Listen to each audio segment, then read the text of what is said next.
भक्त और भगवान का एक अटूट रिश्ता है। भक्त अपने भगवान के लिए और भगवान अपने भक्तों के लिए हर सीमा हर बंधन को तोड़ सकता है। इस संसार में प्रभु श्री राम भक्त हनुमान जैसा भक्त कोई नहीं जन्मा और ना ही देवादि देव महादेव जैसे भगवान जो अपने भक्तों के लिए अपने इष्ट देव से भी लड़ने को तैयार हो गए। श्री राम से जुड़ी रोचक कथाओं का वर्णन हमें अलग अलग वेद पुराणों में मिलता है। क्या आप जानते हैं श्री राम भक्त हनुमान और महादेव के मध्य युद्ध हुआ था। ऐसी ही एक कथा का वर्णन पद्म पुराण के पाताल खंड में मिलता है। यह बात उस समय की है जब प्रभु श्री राम ने पूरे विश्व में राम राज्य स्थापित करने के लिए अश्वमेघ यज्ञ का घोड़ा श्री राम भक्त हनुमान और शत्रुघ्न के नेतृत्व में छोड़ा। घोड़े पर लिखी हुई चुनौती के अनुसार जो कोई घोड़ा रोकेगा उसे श्री राम भक्त हनुमान और उनकी सेना से युद्ध करना होगा। अगर युद्ध में वे हार गए तो उन्हें अपनी हार स्वीकार कर श्री रामचंद्र की शरण में आना होगा। घोड़ा जिस जिस देश से गुजरता सब उन्हें नमन कर श्री राम की शरण में आते। एक समय यज्ञ का घोड़ा घूमते हुए देवपुर नगर में पहुंचा। उस नगर के राजा का नाम वीरमणि था, जो कि भगवान शिव का परम भक्त था और उसे वरदान था, जिस कारण देवपुर की रक्षा स्वयं भगवान शिव करते थे। वीरमणि के पुत्र रुक्मांगद ने जब यज्ञ का घोड़ा देखा तो उसे बंदी बना लिया।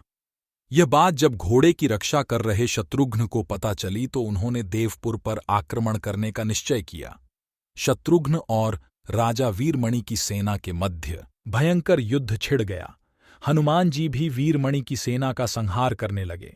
श्री राम के छोटे भाई भरत के पुत्र पुष्कल ने जब राजा वीरमणि को घायल कर दिया तो उनकी सेना अपनी जान बचाकर भागने लगी। जब महादेव ने अपने भक्त का यह हाल देखा तो वे भी उनके पक्ष में युद्ध करने लगे। भगवान शिव को युद्ध करते देख शत्रुघ्न भी वहां आ गए। दोनों के मध्य भयंकर युद्ध होने लगा। भगवान शिव ने वीरभद्र को पुष्कल से और नंदी जी को हनुमाजी से युद्ध करने के लिए भेजा। वीरभद्र और पुष्कल का युद्ध 5 दिन तक चलता रहा। अंत में वीरभद्र ने पुष्कल का वध कर दिया। ये देखकर शत्रुघ्न को बहुत दुख हुआ। शत्रुघ्न और क्रोधित होकर प्रभु शिव से युद्ध करने लगे। उनका युद्ध 11 दिनों तक चलता रहा। अंत में भगवान शिव के प्रहार से शत्रुघ्न बेहोश हो गए। ये देख हनुमान जी नंदी जी को प्रस्त कर स्वयं शिव से युद्ध करने को आए। हनुमान जी भगवान शिव से पूछा कि आप तो स्वयं श्री राम को अपना इष्ट देव मानते हैं, तो फिर उनके कार्य में बाधक बन हमसे युद्ध क्यों? भगवान शिव बोले, मैं भक्त की भक्ति के आगे वचनबद्ध हूं। इसके बाद भगवान शिव और उनके रुद्र अवतार के मध्य भयंकर युद्ध हुआ। भगवान शिव हनुमान जी के युद्ध कौशल से प्रसन्न हो उन्हें वरदान मांगने को कहा। तब हनुमान जी ने कहा कि इस युद्ध में भरत के पुत्र पुष्कल मारे गए हैं और शत्रुघ्न भी बेहोश हैं। मैं द्रोणगिरी पर्वत पर संजीवनी औषधि लेने जा रहा हूं, तब तक आप इनके शरीर की रक्षा कीजिए। शिवजी ने उन्हें ये वरदान दे दिया। हनुमान जी तुरंत संजीवनी बूटी ले आए और पुष्कल को जीवित कर शत्रुघ्न को स्वस्थ किया।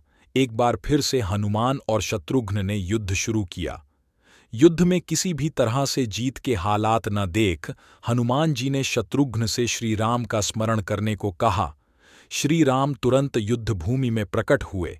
अपने इष्ट देव को आए देख प्रभु महादेव ने उन्हें नमन किया और उनकी शरणागत हुए तथा वीरमणि और उनके योद्धाओं से भी हथियार डाल उनकी शरण में आने को कहा। वीरमणि ने जब भगवान शिव से युद्ध की बात की तब भगवान शिव बोले कि जिन श्री राम से मुझे युद्ध करना है वो कहाँ है?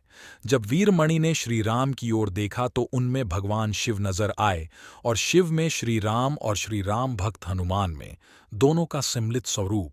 वीरमणि को अपनी भूल का झांत हुआ और उसने यज्ञ का घोड़ा भी श्री राम को लौटा दिया और अपना राज्य भी उन्हीं को सौंप दिया और उनकी शरण में चला गया। इस तरह वह युद्ध समाप्त हुआ। जय श्री राम, जय भोलेनाथ, जय हनुमान।